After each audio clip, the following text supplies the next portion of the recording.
ನಮಸ್ತೆ ವೀಕ್ಷಕರೇ, ಸಂಕ್ರಾಂತಿ ಕಾಲಜ್ಞಾನ ವಿಶೇಷ ಕಾರ್ಯಕ್ರಮಕ್ಕೆ ಸ್ವಾಗತ. ನಾನು ನೀತಿ ವೇಣುಗೌಡ. ವೀಕ್ಷಕರೇ, ಹಬ್ಬ ಅಂತಂದ್ರೇ ಸಂಭ್ರಮ ಸಡಗರ. ಮನೇಲಿರೋ ಹೆಣ್ಮಕ್ಳು ಅಂತೂ ಹಬ್ಬ ಬಂತು ಅಂದರೆ ಒಂದು ತಿಂಗಳಿಂದ ಒಂದು ಸಂಭ್ರಮ ಇರುತ್ತೆ, ತಯಾರಿ ಇರುತ್ತೆ. ಇದು ಹೊಸ ವರ್ಷ ಕಳೆದ ನಂತರ ಬರುವಂಥ ಮೊದಲ ಹಬ್ಬ ಆಗಿರೋದ್ರಿಂದ ಮತ್ತಷ್ಟು ಉತ್ಸಾಹ ಇದ್ದೇ ಇರುತ್ತೆ. ಸಂಕ್ರಾಂತಿ ಅಂದ್ರೇ ಎಳ್ಳು ಬೆಲ್ಲ ಬೀರೋದು, ಮನೇಲೆಲ್ಲ ಪೂಜೆ ತಯಾರಿಯನ್ನು ಮಾಡ್ಕೊಳ್ಳೋದು, ಹಸುಗಳ ಕಿಚಾಯಿಸೋದು. ಆದರೆ ಈ ಬಾರಿ ಸ್ವಲ್ಪ ಕನ್ಫ್ಯೂಷನ್ಸ್ ಇದೆ. 14ನೇ ತಾರೀಕು ಹಬ್ಬನ 15ನೇ ತಾರೀಕು ಹಬ್ಬನ ಯಾವತ್ತು ಆಚರಣೆ ಮಾಡಬೇಕು, ಹೇಗೆ ಆಚರಣೆ ಮಾಡಬೇಕು ಅಂತ ಇವತ್ತು ವಿಶೇಷವಾಗಿ ಇದ್ರ ಬಗ್ಗೆ ತಿಳಿಸಲಾಗುತ್ತೆ. ಎಂದಿನಂತೆ ಇವತ್ತು ನಮ್ಮ ಜೊತೆಗೆ ಡಾಕ್ಟರ್ ಮಹರ್ಷಿ ಗುರುಜಿ ಇದ್ದಾರೆ. ಗುರುಜಿ ನಮಸ್ತೆ, ಕಾರ್ಯಕ್ರಮಕ್ಕೆ ಸ್ವಾಗತ. ನಮಸ್ತೆ ಅಮ್ಮ. ಆಕಾಶಾತ್ ಪತಿತಂ ತೋಯಂ ಯಥಾಗಚ್ಚತೆ ಸಾಗರಂ ಸರ್ವ ದೇವ ನಮಸ್ಕಾರಂ ಕೇಶವಂ ಪ್ರತಿಗಚ್ಚತೆ. ಸಂಕ್ರಾಂತಿ ಹಬ್ಬದ ಎಲ್ಲರಿಗೂ ಸಹ ಆರ್ಥಿಕ ಶುಭಾಶಯಗಳು. ಎಲ್ಲರಿಗೂ ಸಹ ನಮಸ್ಕಾರ. ಗುರುಜಿ, ಒಂದು ಹಬ್ಬ ಅಂತ ಅಂದ್ರೇ ಮನೆ ಮಂದಿ ಎಲ್ಲ ಕೂತು ಹಿರಿಯರ ಮಾರ್ಗದರ್ಶನದ ಜೊತೆಗೆ ಪೂಜೆ ಮಾಡೋದಾಗಿರ್ಬೋದು, ಹಬ್ಬದ ಆಚರಣೆ ಮಾಡೋದಾಗಿರ್ಬೋದು, ಬಹಳ ಸಂಭ್ರಮ ಸಡಗರ ಇದ್ದೇ ಇರುತ್ತೆ. ಸಂಕ್ರಾಂತಿ ನಮ್ಗೆ ಇನ್ನೊಂದು ಸ್ವಲ್ಪ ವಿಶೇಷ, ಯಾಕಂದರೆ ಹೊಸ ವರ್ಷ ಮುಗೀತು ಅನ್ನೋಷ್ಟೊತ್ತಿಗೆ ಸ್ಟಾರ್ಟ್ ಆಗೋ ಮೊದಲ ಹಬ್ಬ ಅಂತ ಕರೆಸ್ಕೊಳ್ಳೋದು ಸಂಕ್ರಾಂತಿ ಹಬ್ಬ. ಇದನ್ನು ತುಂಬ ಸಡಗರದಿಂದ ಮಾಡ್ತಾರೆ. ಸುಗ್ಗಿ ಅಂತ ಅನ್ಬೋದು, ಅಥವಾ ರೈತರಿಗೂ ಇದೊಂಥರ ಸಂಭ್ರಮ ಸಡಗರ. ಈ ಬಾರಿ ಸಂಕ್ರಾಂತಿ ಹಬ್ಬ ಯಾವತ್ತು ಬಂದಿದೆ, ಯಾವತ್ತು ಆಚರಣೆ ಮಾಡಬೇಕು, ಇದ್ರ ಬಗ್ಗೆ ನೋಡೋದಾದರೆ ಗುರುಜಿ? ನೋಡಿ, ಯಾವಾಗಲೂ ಅಷ್ಟೇ ಸಂಕ್ರಾಂತಿ ಹಬ್ಬ ಅಂತ ಹೇಳಿದಾಗ ಒಂದಷ್ಟು 14ನೇ ತಾರೀಕು ಒಂದು ವರ್ಷ ಬರುತ್ತೆ, ಒಂದ್ಸತಿ 15ನೇ ತಾರೀಕು ಬರುವಂಥದ್ದು ಇರುತ್ತೆ. ಈ ವರ್ಷ ಹೇಗಿದೆ ಸಂಕ್ರಾಂತಿ ಹಬ್ಬ ಮತ್ತು ಎಷ್ಟೊತ್ತಿಗೆ ಪ್ರಾರಂಭ ಆಗುತ್ತೆ, ಮತ್ತು ರವಿ ಬದಲಾವಣೆ ವಿಚಾರದಲ್ಲಿ ಒಂದಷ್ಟು ಗೊಂದಲಗಳನ್ನು ನಾವು ನೋಡ್ತಾ ಇದ್ದೀವಿ ಇವತ್ತಿನ ವರ್ಷದಲ್ಲಿ.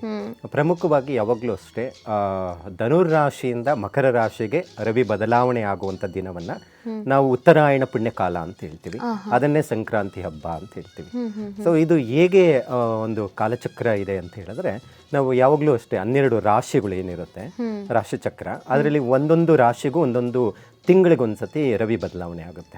ಅದು ಒಂದು ತಿಂಗಳಿಗೊಂದ್ಸತಿ ಬದಲಾವಣೆ ಅಂದರೆ 12 ತಿಂಗಳಿಗೆ ಒಂದು ವರ್ಷ ಅಂತ ಹೇಳ್ತೀವಿ. ಹಾಗಾಗಿ ಅದನ್ನು ನಾವು ಸಂಕ್ರಮಣ ಅಂತ ಹೇಳ್ತೀವಿ. ನಾವು ಜಾಸ್ತಿ ಸಂಕ್ರಮಣಗಳಲ್ಲಿ ಜಾಸ್ತಿ ಒತ್ತು ಕೊಡುವಂಥದ್ದು ಅಂತ ಹೇಳಿದ್ರೆ ಈ ಕಟಕ ಸಂಕ್ರಾಂತಿ ಅನ್ನುವಂಥದ್ದು ಏನು ಬರುತ್ತೆ ಅದು, ಮತ್ತು ತುಲಾ ಸಂಕ್ರಮಣ ಅಂತ ಹೇಳ್ತೀವಿ. ಮತ್ತು ಧನುರ್ ರಾಶಿಯಿಂದ ಮಕರ ರಾಶಿಗೆ ಹೋಗುವಂಥ ಸಂದರ್ಭವನ್ನು ಮಕರ ಸಂಕ್ರಾಂತಿ ಹಬ್ಬ ರೀತಿಯಲ್ಲಿ ಆಚರಣೆ ಮಾಡುವಂಥದ್ದು ಇರುತ್ತೆ. ಇಲ್ಲಿ ಕರ್ಕಾಟಕ ರಾಶಿಗೆ ಏನು ಬದಲಾವಣೆ ಆಗುತ್ತೆ ಮಿಥುನ ರಾಶಿಯಿಂದ, ಆ ದಿನ ದಕ್ಷಿಣಾಯನಕ್ಕೆ ಕಾಲಿಡ್ತಾರೆ. ಅಂದರೆ ದಕ್ಷಿಣಾಯನ ಅಂತ ಹೇಳಿದ್ರೆ ನಾವು ಈಗ ನಮಗೆ ಹೇಗೆ ಬೆಳಕು ರಾತ್ರಿಗಳು ಇರುತ್ತೆ, ಅದೇ ರೀತಿ ಭಗವಂತನಿಗೆ ರಾತ್ರಿ ಮತ್ತು ಹಗಲುಗಳು ಅಂತ ಹೇಳ್ತೀವಿ. ಅಂದರೆ 6 ತಿಂಗಳ ಕಾಲ ರಾತ್ರಿ ಇರುತ್ತೆ, 6 ತಿಂಗಳ ಕಾಲ ಹಗಲಿರುತ್ತೆ. ಅದನ್ನು ನಾವು ಹಗಲು ನಾವು ಕರ್ಕಾಟಕ ರಾಶಿಗೆ ಹೋದಾಗ ರಾತ್ರಿಗಳು ಸ್ವಲ್ಪ ಜಾಸ್ತಿ ಇರುತ್ತೆ, ಬೇಗ ಕತ್ಲಾಗ್ಬಿಡುತ್ತೆ.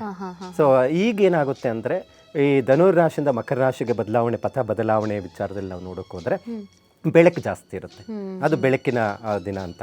ಅದನ್ನು ನಾವು ಉತ್ತರಾಯಣದ ಕಾಲ ಅಂತ ಹೇಳ್ತೀವಿ, ಪರ್ವ ಕಾಲ ಅಂತ ಹೇಳ್ತೀವಿ. ಯಾವಾಗಲೂ ಅಷ್ಟೇ ದಕ್ಷಿಣಾಯನದಲ್ಲಿ ಏನು ಶುಭ ಕಾರ್ಯಗಳು ಮಾಡೋದಿಲ್ಲ, ಹಾಗಾಗಿ ಕಡಿಮೆ ಎಲ್ಲ. ಆದ್ರೂ ಸಹ ಉತ್ತರಾಯಣದಲ್ಲಿ ಹೆಚ್ಚು ಪೂಜೆ ಪುನಸ್ಕಾರಗಳು, ಮಾನಸ ಕರ್ಮಗಳು, ಅಂದರೆ ಮದುವೆ ಆಗಬಹುದು, ಗೃಹಪ್ರವೇಶ ಆಗ್ಬೋದು, ನಾಮಕರಣ ಆಗಬಹುದು, ಉಪನಯನ ಆಗಬಹುದು, ಚೌಲ ಆಗಬಹುದು, ಇವೆಲ್ಲವೂ ಉತ್ತರಾಯಣದಲ್ಲೇ ಮಾಡೋದು, ಆಗಿನ ಕಾಲದಿಂದನೂ ಬಂದಂಥ ಪದ್ಧತಿ. ಹಾಗಾಗಿ ಉತ್ತರಾಯಣಕ್ಕೆ ನಾವು ಕಾಲಿಡುವಂಥ ದಿನ ಅಂತ ಹೇಳ್ತೀವಿ. ಹಿಂದೆ ನಾವು ಪುರಾಣಗಳಲ್ಲಿ ಹೋದಾಗ ಭೀಷ್ಮ ಇಚ್ಛಾ ಮರಣ ತನಗೆ, ಆತ ದಕ್ಷಿಣಾಯನದಲ್ಲಿ ಯುದ್ಧವನ್ನಾಡಿ ಅವನ ಪ್ರಾಣಕ್ಕೆಲ್ಲ ಏನು ಬಾಣಗಳು ಬಂದಾಗ ಅವನು ಯಾವಾಗ ನನಗೆ ಇಚ್ಛೆ ಇದೆಯೋ ಅವಾಗೇ ನಾನು ಸಾಯ್ತೀನಿ ಅನ್ನುವಂಥದ್ದು ಅವನಿಗೆ ಒಂದು ವರ ಇತ್ತು. ಆತ ಉತ್ತರಾಯಣ ಬಂದ ಮೇಲೆ ನಾನು ಪ್ರಾಣ ಬಿಡ್ತೀನಿ ಅಂತಿದ್ದ. ಅಂದರೆ ಅಷ್ಟು ಮಹತ್ವವನ್ನು ಉತ್ತರಾಯಣಕ್ಕೆ ಕೊಡ್ತೀವಿ. ಸೊ ಹಾಗಾಗಿ ಇಲ್ಲಿನೂ ಅಷ್ಟೇ ಸಂಕ್ರಾಂತಿ ಹಬ್ಬ ಅಂತ ಹೇಳಿದ್ರೆ ಉತ್ತರಾಯಣಕ್ಕೆ ಕಾಲಿಡುವಂಥ ದಿನ ಅಂತ ಹೇಳ್ತೀವಿ. ಸೊ ಈ ವರ್ಷ 2026 14ನೇ ತಾರೀಕು ಉತ್ತರಾಯಣ ಪ್ರಾರಂಭ ಆಗುತ್ತಾ ಅಥವಾ 15ನೇ ತಾರೀಕು ಬರುತ್ತಾ ಅನ್ನುವಂಥ ಒಂದಷ್ಟು ಗೊಂದಲಗಳು ನಾವು ನೋಡ್ತೀವಿ. ಆದರೆ ಈ ಸತಿ ಏನು ಬದಲಾವಣೆ ಆಗ್ತಾ ಇರುವಂಥ ಸಮಯ ಬಂದ್ಬಿಟ್ಟು ಮಧ್ಯಾಹ್ನ 3 ಗಂಟೆ ಮೇಲೆ, ಅಂದರೆ 3 ಗಂಟೆ 49 ನಿಮಿಷಕ್ಕೆ ಏನು ಧನುರ್ ರಾಶಿಯಿಂದ ಮಕರ ರಾಶಿಗೆ ರವಿ ಬದಲಾವಣೆ ಆಗ್ತಾ ಇದೆ. ಸೊ ಹಾಗಾಗಿ ನಾವು ಬೆಳಗ್ಗೆ ಬದಲಾವಣೆ ಆಗಿಬಿಟ್ಟಿದ್ರೆ 14ನೇ ತಾರೀಕೆ ತಗೋಬೇಕಾಗಿತ್ತು. 14ನೇ ತಾರೀಕು 3 ಗಂಟೆ ಮೇಲೆ ಬದಲಾವಣೆ ಆಗ್ತಾ ಇರೋದ್ರಿಂದ ನಾವು 15ನೇ ತಾರೀಕು ಹಬ್ಬದ ಆಚರಣೆ ಮಾಡಬೇಕಾಗುತ್ತೆ.